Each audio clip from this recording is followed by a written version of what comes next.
Good morning, men. Steve Beeson here with American Ironworks. Today we're going to demonstrate how to install the double cable choker onto a rotary hose. If you'll notice on this double cable choker, one of the legs is longer than the other. You will always want to install the long leg first because it's going to go further up on the hose. So, guys, if you'll help me do a little demonstration here. And again, the longer leg first, just expand your loop out. Place it anywhere until you get your second loop installed.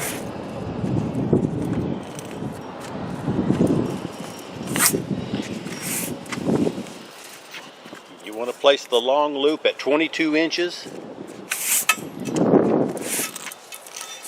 Place the second loop at 10 inches. Take your thimble area right here and come up and attach it to your top drive. That's all it takes.